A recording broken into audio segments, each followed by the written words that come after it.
It was another boring Tuesday evening, and David sat in his favorite corner of the coffee shop. The same table, the same black coffee, the same spreadsheet on his laptop screen. His life had become a routine so predictable that he could tell you exactly what he'd be doing at any hour of any day.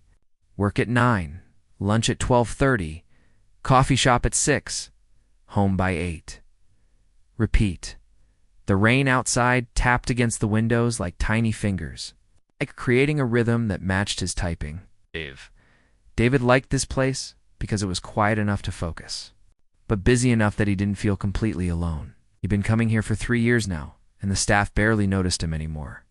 He was just part of the furniture. That's when she walked in.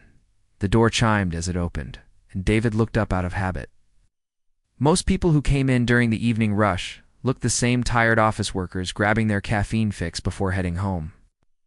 She moved with purpose, shaking raindrops from her long brown hair like she was dancing with the storm itself. She wore a paint-stained denim jacket over a simple black dress, and her boots clicked against the wooden floor as she scanned the crowded cafe. Everything about her seemed to glow with energy, like she carried sunshine in her pocket. David found himself staring, which was unusual for him. He was the type who kept his head down and minded his own business. Their eyes met across. The room and time seemed to slow down. She had the kind of eyes that seemed to hold secrets, dark and mysterious, but warm at the same time. For a moment, neither of them moved, and she smiled, not the polite smile people give strangers, but a real smile that reached her eyes and made something flutter in David's chest. She walked straight toward his table, and David's heart started beating faster. Was she really coming over to him? He quickly closed his laptop and tried to look casual, which probably made him look more nervous than before. "Excuse me?" she said, and her voice was like music. "I know this sounds weird, but would you mind if I shared your table? Everywhere else is full, and I really need to sit down." David looked around the cafe. She was right. Every table was occupied, and people were even standing by the counter waiting for seats. "Of course," he said, quickly moving his things to make room. "Please sit." She slid into the chair across from him and extended her hand. "I'm Luna," she said. "Thank you so much for this. I've been walking around the city all day and my feet are killing me." "I'm David," he replied, shaking her hand. Her skin was soft, but her grip was firm, and he noticed small traces of paint under her fingernails. "Are you an artist?" Luna laughed, and the sound made David smile without realizing it. "Guilty as charged." "How did you know?" "Paint stains probably gave it away, right?" "Actually, yes," David admitted. "But also the way you look at everything. Like you're seeing colors the rest of us miss." She tilted her head, studying him with those mysterious eyes. "That's a beautiful way to put it. What do you do?" "I'm an accountant," David said, expecting her to lose interest like most people did when he mentioned his job. Instead, Luna leaned forward. "That's so cool. You work with numbers all day. I bet you see patterns everywhere too, just different ones than I do." David had never thought about his job that way. Most people found accounting boring, but Luna made it sound almost artistic. "I guess I do," he said slowly.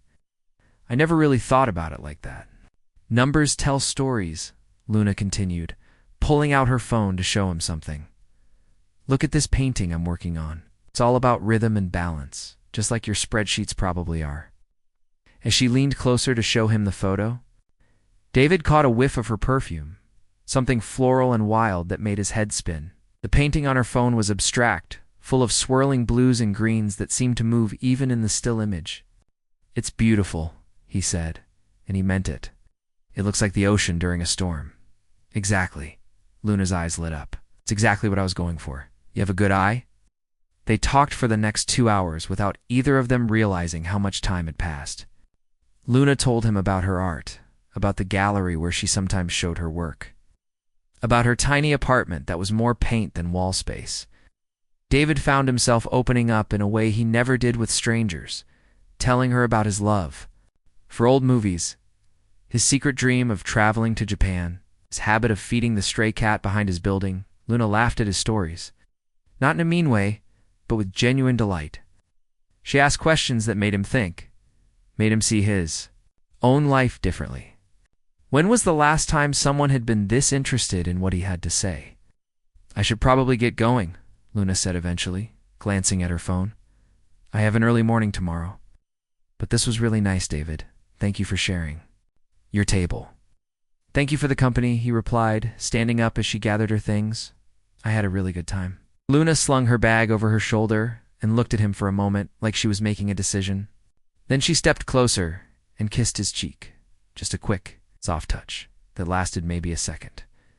But in that second, David felt like he'd been struck by lightning. Her lips were warm against his skin, and the simple contact sent electricity through his entire body. He stood frozen as she pulled away, his hand unconsciously moving to touch the spot where she'd kissed him. "Maybe I'll see you around," Luna said with that amazing smile, and then she was gone. Disappearing into the rainy night like she'd never been there at all, David stood there for a full minute, his heart racing and his cheek still tingling. He'd been kissed on the cheek before by relatives, by friends saying goodbye, but this was different. It felt like fire, like something that had burned itself into his memory forever. He gathered his things slowly, his mind replaying every moment of their conversation. As he walked home through the rain, David realized that his predictable life had just taken a turn he never saw coming. For the first time in years, he found himself looking forward to tomorrow, hoping maybe he'd see Luna again. That night he lay in bed staring at the ceiling, unable to sleep. His cheek still felt warm where she'd kissed him, and he kept thinking about her laugh, her eyes, the way she'd made him feel like the most interesting person in the world. David had no idea that this simple moment, a shared table, a friendly conversation, a goodbye kiss, would change everything. He had no idea that he was about to discover what it meant to need someone like oxygen, to crave someone's presence like addiction. All he knew was that Luna had lit something inside him that had been dark for a very long time, and like a moth drawn to flame, he was already planning to return to that coffee shop tomorrow, hoping to feel that fire again. 3 weeks had passed since that rainy Tuesday evening, and David's life had become completely different. Couldn't remember the last time he'd felt this alive, this excited about waking up each morning. Luna had turned his quiet, codeized world into something colorful and unpredictable. It started the next day when he went back to the coffee shop, hoping to see her again. He sat at the same table, ordered the same black coffee, and waited.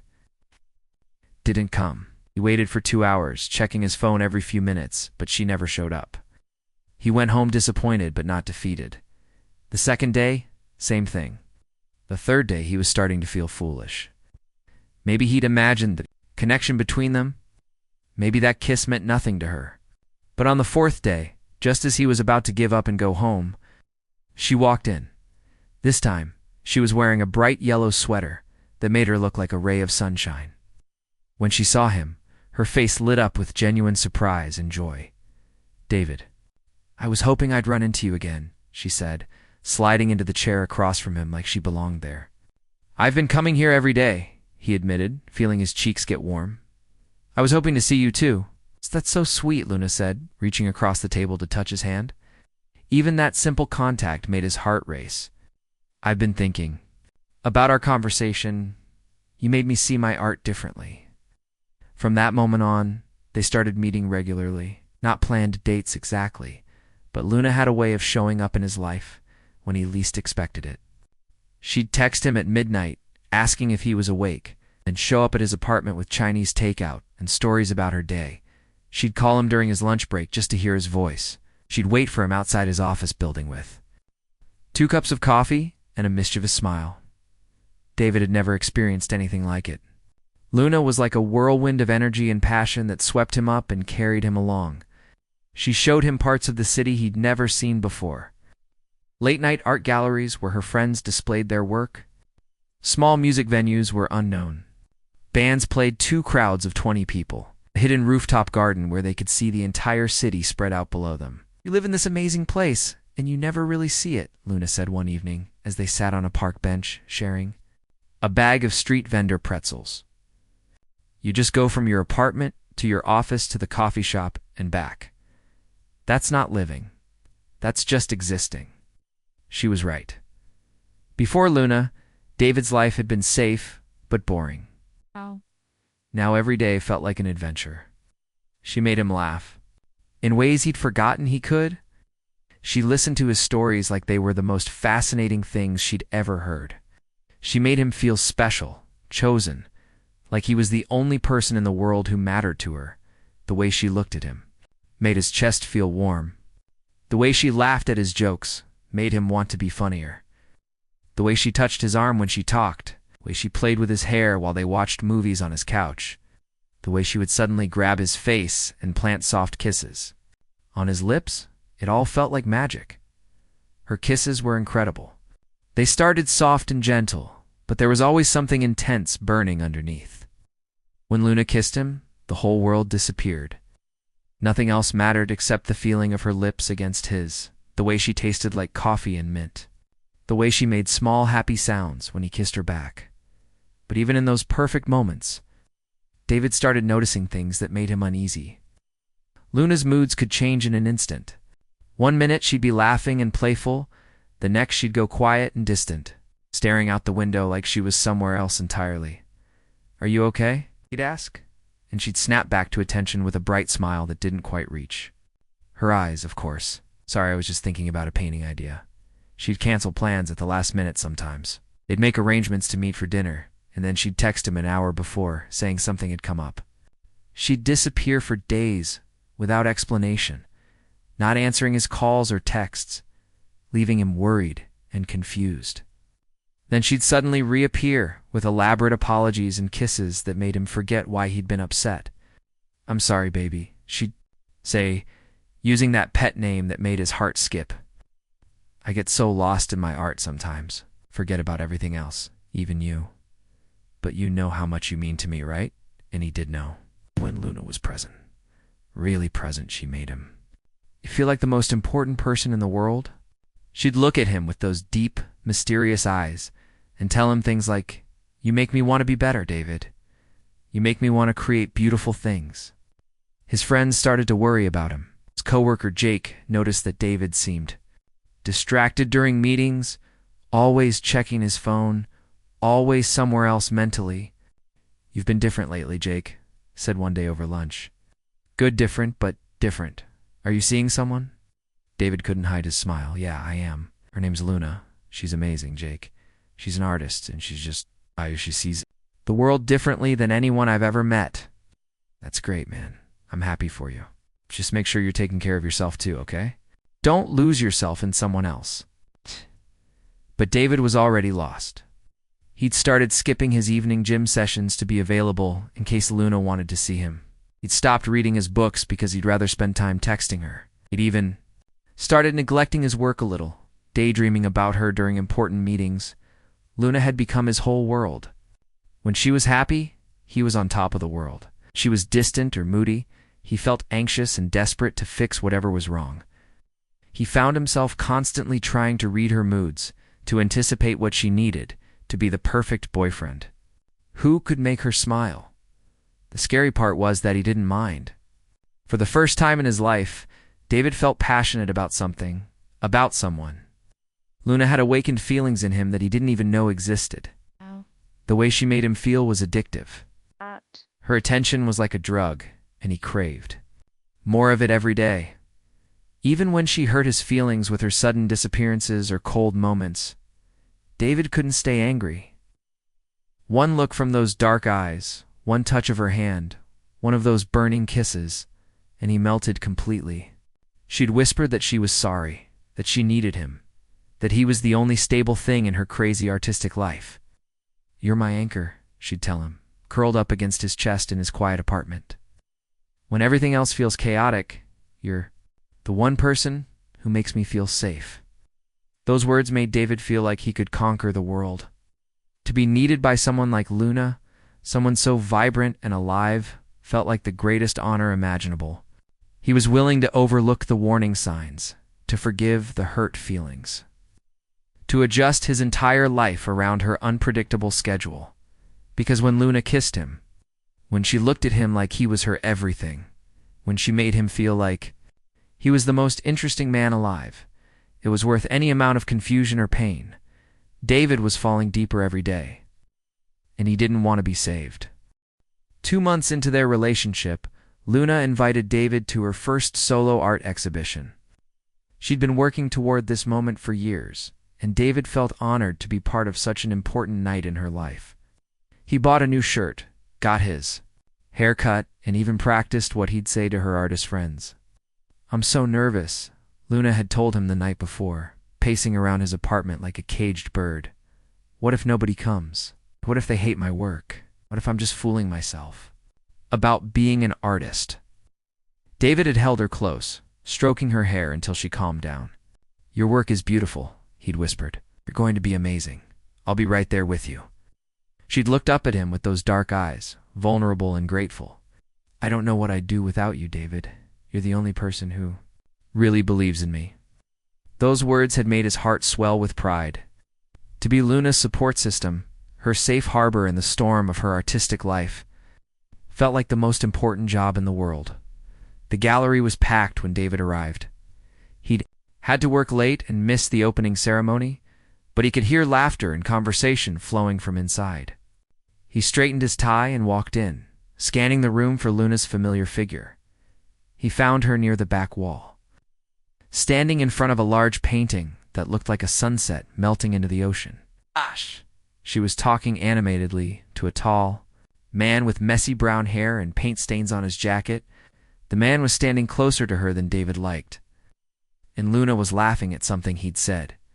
David walked over with a smile, ready to meet Luna's friend and celebrate her success. But as he got closer, he noticed something that made his stomach drop. The man's hand was resting on Luna's lower back, and she wasn't moving away from his touch. "Luna?"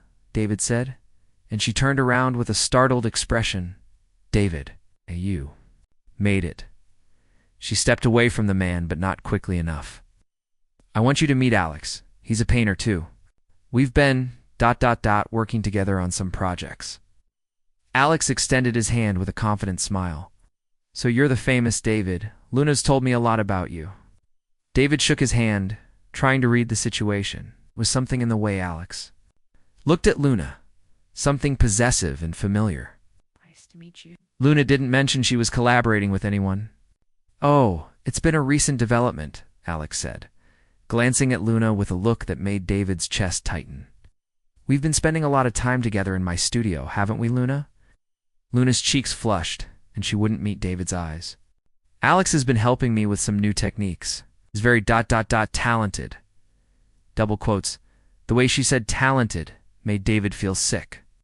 He'd heard that tone before, the same breathless admiration she'd once used when talking about David himself. Her recent disappearances started making sense.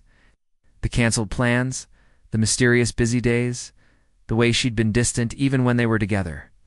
"How long have you two been working together?" David asked, trying to keep his voice steady.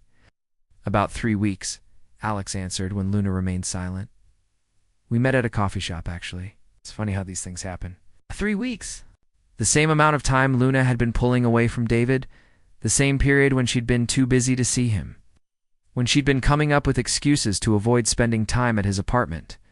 "I need to talk to you," David said quietly to Luna, privately.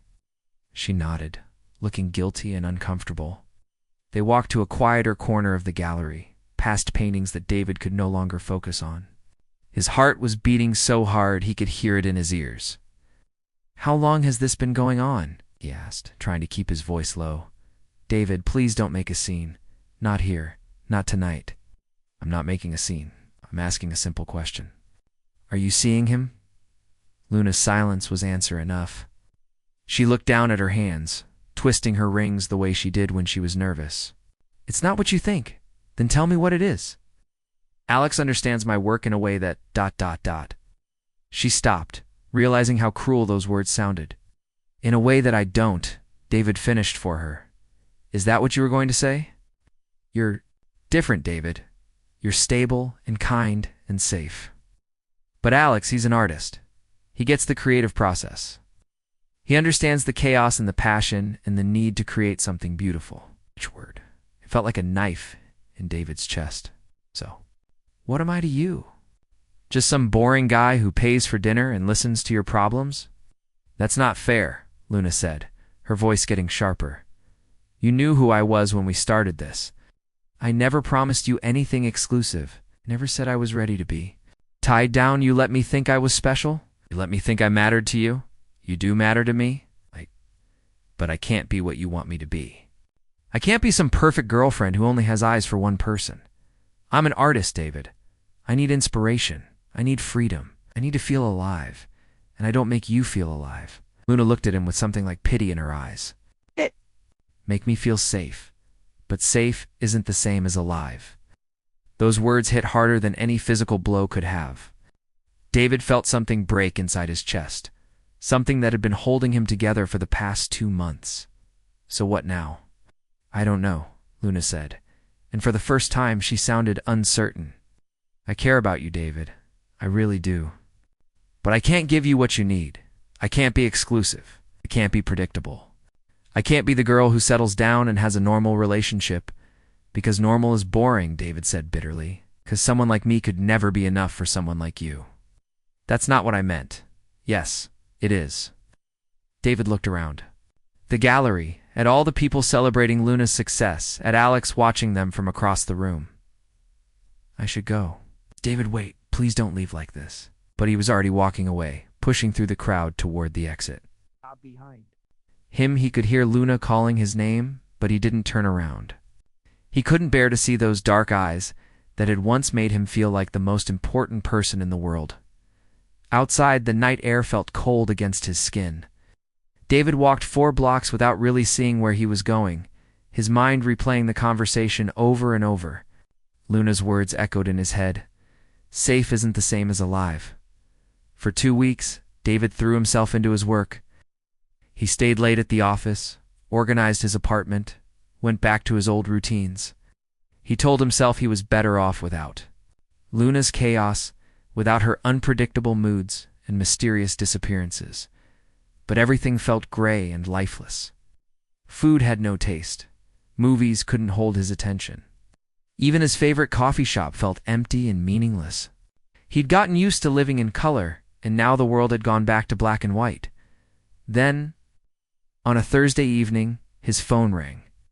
Luna's name appeared on the screen, and David's heart immediately started racing. He almost didn't answer, but something made him pick up on the 4th ring. David. Her voice was small and broken. I'm sorry. I'm so sorry. I made a terrible mistake. Luna, don't do this. Please, just listen. Alex and I, it's over. It was never really anything. I was just scared. Scared of how much I need you. I pushed you away because caring about you so much terrified me. David closed his eyes, feeling his resolve crumbling. You hurt me, Luna. You made me feel like I wasn't enough. You're everything. David, you're the only person who's ever made me feel like I could be better than I am. Please, can we try again? Can you forgive me? David knew he should say no. He knew he should protect himself, should demand better treatment, should walk away from someone who had shown him so clearly that he would never be enough for her. Instead, he found himself saying, "Where are you?" An hour later, Luna was at his door, tears streaming down her face. When she kissed him, it tasted like desperation and regret, and something that burned even brighter than before. Despite everything, despite the pain and the humiliation and the warning bells going off in his head, David kissed her back. Because even though her kisses felt like fire, even though he knew they would burn him again, he couldn't resist going back for more. 6 months had passed since that night at the gallery, and David's life had become a roller coaster he couldn't get off. What started as a beautiful love story had turned into something he barely recognized, but he couldn't find the strength. To walk away, the pattern was always the same. Luna would be perfect for a few weeks, showering him with attention and affection. She'd cook dinner at his apartment, surprise him with little gifts, tell him how much she loved him. During these good times, David felt like he was living in a dream. Luna would look at him with those dark eyes and whisper things like, "You're my everything, David. I don't know what I'd do without you." But then something would change. Maybe David would ask too many questions about where she'd been, or suggest they make plans for the weekend, or mention wanting to meet her family. Luna would grow distant, cold, like a switch had been flipped. She'd start picking fights over small things, criticizing the way he organized his apartment or the movies he liked to watch. "You're suffocating me," she'd say during these dark periods. "I can't breathe when you're always trying to control everything." David would try to explain that he wasn't trying to control her, that he just wanted to spend time with her, to feel secure in their relationship. But Luna would shake her head like he was missing something obvious. "This is exactly what I'm talking about," she'd say. "You want to put me in a box? Make me into some perfect girlfriend who never has bad days or needs space? That's not who I am." Then she'd disappear for days, sometimes weeks. No phone calls, no text messages, no explanation. David would be left alone with his thoughts, wondering what he'd done wrong. Replaying every conversation, looking for clues, he'd check her social media obsessively, trying to figure out where she was, who she was with. The worst part was not knowing, was she with another man? Was she just needing space? Was she done with him forever? The uncertainty ate at him like acid, making it impossible to focus on anything else. His work performance started to slip. David would sit in meetings thinking about Luna instead of listening to his colleagues. He'd make mistakes on important projects, forget about deadlines, show up late looking tired and distracted. His boss, Mr. Peterson, called him into his office. One Thursday afternoon, "David, I'm concerned about you," Mr. Peterson said, closing the door behind them. "Your work has been inconsistent lately. You seem stressed. Is everything okay at home?" David wanted to explain, but how could he tell his boss that he was falling apart because of a woman who treated him like an option rather than a priority? "I'm fine, sir. Just going through a rough patch. I'll get back on track. I hope so." "You're a good employee, David, but I need to see improvement soon." That conversation scared David. His job was the one stable thing in his life, and now even that was at risk because of Luna's chaos. But even knowing this, he couldn't stop himself from checking his phone every few minutes. Hoping for a message from her, his friends tried to help. Jake invited him out for drinks, trying to distract him from constantly staring at his phone. "Man, you look terrible," Jake said after David spent the entire evening checking for messages. "What's going on with you and Luna? You never talk about her anymore?" "We're just going through a rough patch," David said, the same lie he'd been telling everyone. Relationships are complicated. What? Complicated is one thing, but this isn't healthy, David. You're losing yourself. When was the last time you did something just for you? When was the last time you seemed actually happy? David couldn't answer because he couldn't remember. Every emotion he felt was tied to Luna's mood, Luna's presence, Luna's approval. She was gone. He felt empty. When she was angry, he felt panicked. When she was loving, he felt like he could fly. Then, just when David thought he might be starting to heal, Luna would come back. She'd show up at his apartment with tears in her eyes and explanations that never quite made sense. She'd talk about her art, about feeling overwhelmed, about needing time to figure herself out. She'd promised to do better, to communicate more, to include him in her life. "I'm sorry, baby," she'd say, using that pet name that still made his heart skip. "I know I hurt you. I know I'm not easy to love. But you're the only person who really sees me, the only one who believes in me." And then she'd kiss him, and all the pain would melt away. Her kisses were still fire, still desperate and passionate and overwhelming. When Luna kissed him, David felt like he was drowning and being saved at the same time. "I missed you so much," she'd whisper against his lips. "I was so stupid to push you away. We're the best thing that's ever happened to me." These reunions were intense, almost magical. Luna would be extra affectionate, extra attentive, like she was trying to make up for all the pain she'd caused. She'd cook his favorite meals, watch his favorite movies, tell him stories about her childhood that made him feel special and trusted. "I've never told anyone about this," she'd say, curled up next to him on the couch. "But I feel safe with you, David. You make me want to be better." During these honeymoon periods, David would convince himself that this time was different. This time Luna really meant it. This time they'd figured it out, and their relationship would finally be stable and healthy. But the cycle always repeated. The good times would last a few weeks, maybe a month if he was lucky. Then Luna would start to pull away again, finding reasons to be irritated with him, creating distance between them. The fights would get worse each time, more hurtful, more personal. "You're boring, David," she'd say, during one particularly bad argument. "You have no passion, no creativity. You just want to live your little safe life and drag me down with you." "Love you," David would reply, because it was the only truth he knew anymore. "I just want us to be happy together." "Love isn't enough," Luna would snap back. "Love without freedom is just prison." The worst part was that David started to believe her. Maybe he was boring. Maybe he was suffocating. Maybe he was the problem. He found himself changing, trying to be more spontaneous, more exciting, more like the kind of man Luna seemed to want. He started neglecting his other relationships. When Jake called to hang out, David would make excuses, afraid to miss a call from Luna. When his sister called from out of town, he'd keep the conversation short, distracted, and distant. His whole world had shrunk to the size of his relationship with Luna. The cycles got faster and more intense. A breakup that used to last 2 weeks now lasted 3 days.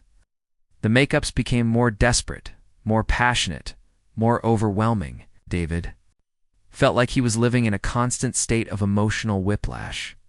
Never knowing if he'd wake up loved or abandoned, his health started suffering. He lost weight from the stress, developed headaches that wouldn't go away, started having trouble sleeping. But even when he looked in the mirror and saw how tired and hollow his eyes looked, he couldn't imagine life without Luna, because despite everything, despite the pain and the confusion and the constant uncertainty, Luna was still the most alive he'd ever felt. When she loved him, really loved him, it was like touching the sun. And David had become addicted to that warmth. Even though he knew it would burn him, he was trapped in a cycle he couldn't break, loving someone who was slowly destroying him, one kiss at a time. The breaking point came on a cold February evening, 3 weeks after Luna's latest disappearance. David had been trying something different this time. Instead of obsessively checking his phone and driving himself crazy wondering where she was, he'd been seeing a counselor named Dr. Martinez. "You've been talking about Luna for 6 sessions now," Dr. Martinez had said during their last meeting. "But you've barely mentioned yourself. Who are you when you're not trying to fix this relationship?" The question had hit David like a punch to the stomach. He'd sat in that office, staring at the ceiling, realizing he couldn't answer. He'd been so focused on being what Luna needed that he'd forgotten who he was supposed to be. That night, David had done something he hadn't done in months.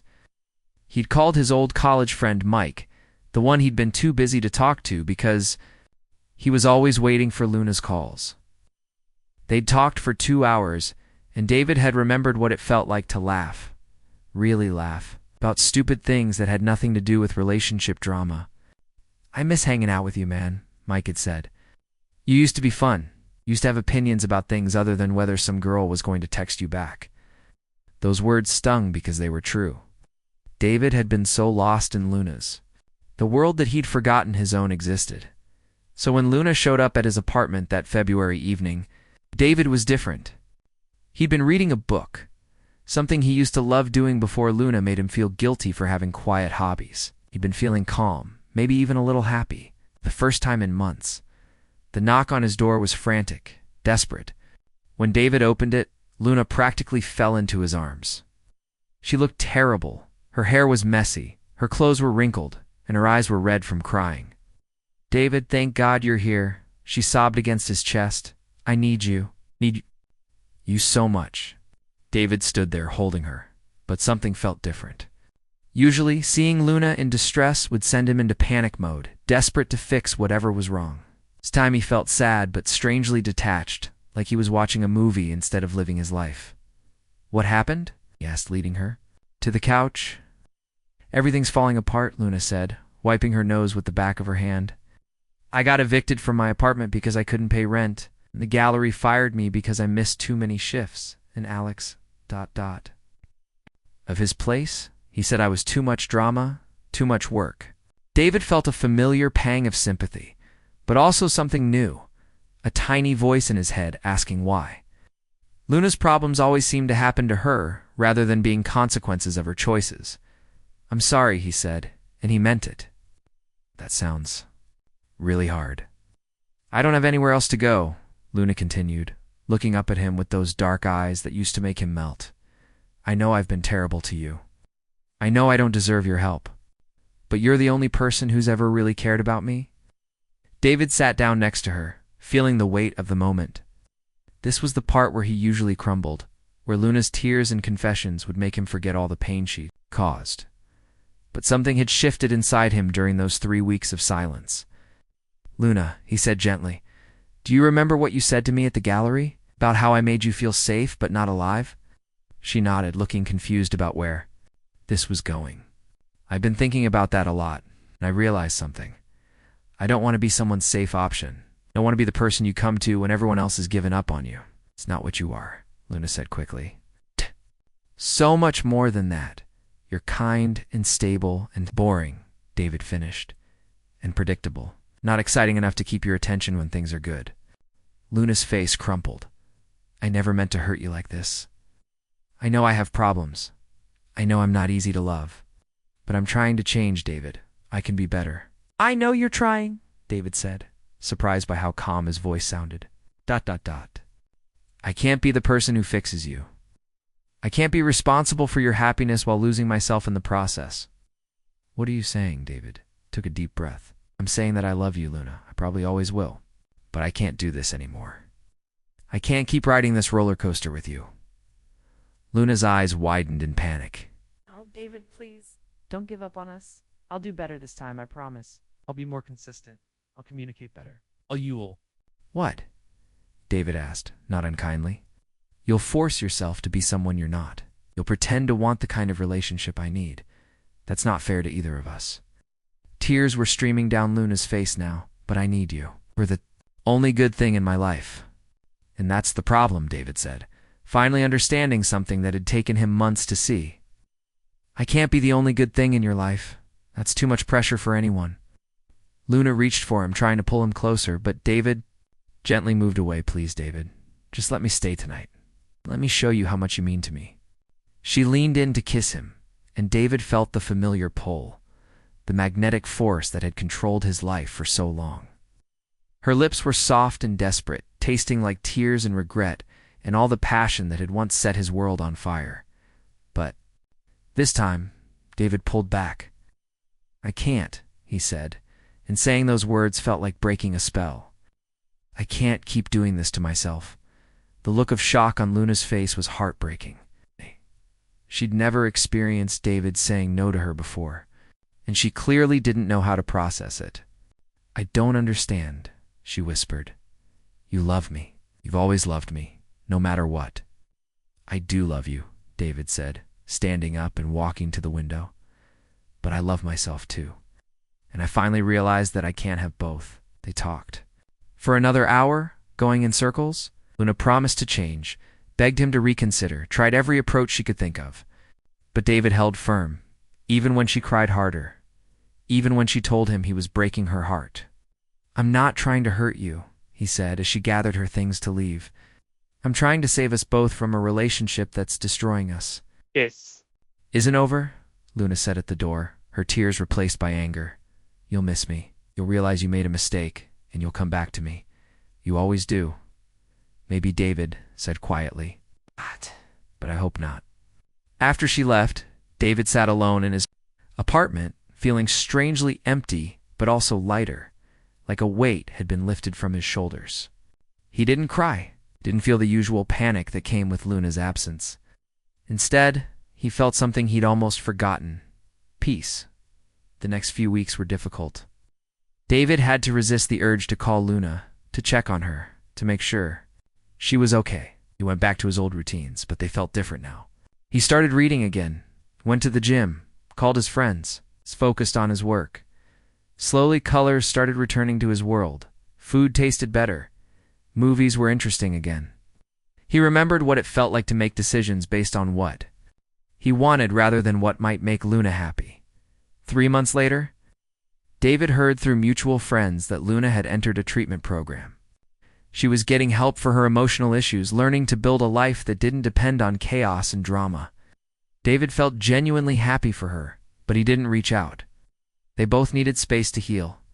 6 months after that final night, David met someone new. Becca was a teacher, calm and steady, and genuinely interested in building something healthy together. When she kissed him, it didn't feel like fire. It felt like coming home. He still thought about Luna sometimes, especially on rainy Tuesday evenings when he passed their old coffee shop. He'd remember the electricity of their first meeting, the intensity of their passion, the way she'd made him feel alive in ways he'd never experienced before. But he'd also remembered the pain, the confusion, the way he'd lost himself trying to love someone who couldn't love him back in the same way. He'd learned the difference between passion and destruction, between excitement and chaos, between love and addiction. Luna's kisses had felt like fire, burning bright and dangerous and impossible to resist. But David had finally learned that sometimes the most loving thing you can do is step back from the flames, even when they're the most beautiful thing you've ever seen, and in the quiet, steady warmth of a healthier love, David discovered that he could be truly alive without getting burned.